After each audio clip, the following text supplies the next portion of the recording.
Future Foreseen by Barry Kinsella. Peter was delighted with the television set.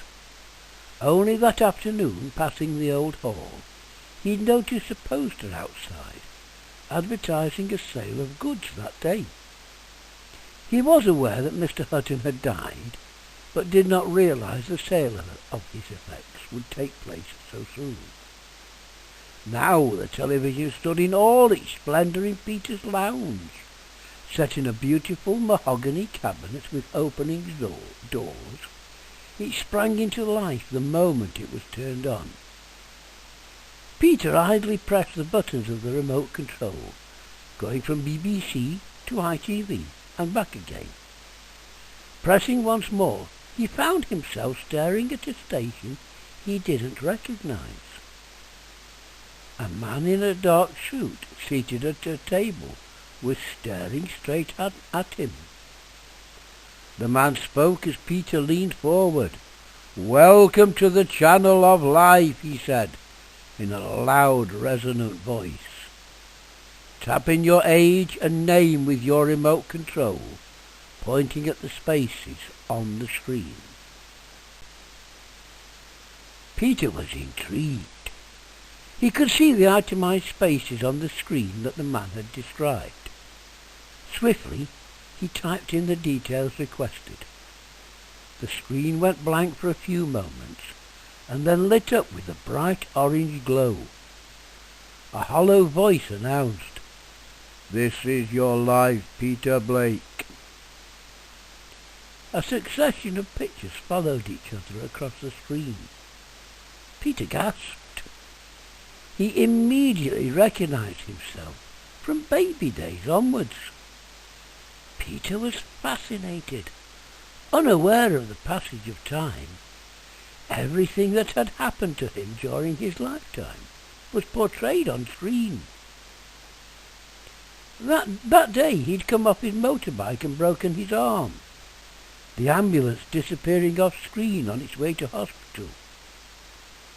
Courting his first girlfriend, Peter shuffled his feet with embarrassment at those scenes.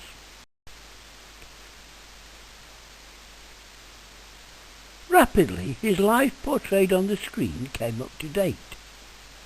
It showed him taking delivery of his latest car. Then the scene changed to an airport. He recognized himself in a queue waiting to board a plane. Peter suddenly concentrated on the screen. It couldn't be, but there was no doubt about it. He was looking at his next week's departure on holiday.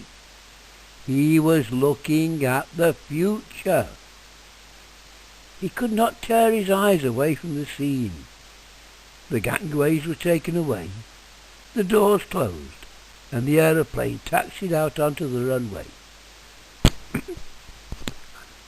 Gathering speed, it lifted and cleared the boundary fence, then seemed to hesitate. The nose dipped. One wing seemed to rise higher, and it crashed to the ground, exploding on impact, scattering debris in all directions. Peter covered his face with both hands. In effect, he'd witnessed his own death. Rising to his feet, he switched the set off.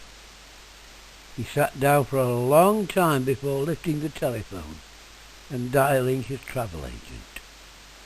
"Yes," he said. "My name is Peter Blake.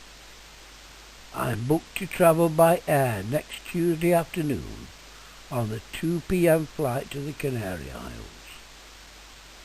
Please cancel my seat and put me on the next plane out in 2 days' time.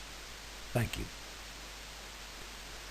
Slowly, Peter replaced the receiver, walked over to the set and switched it back on.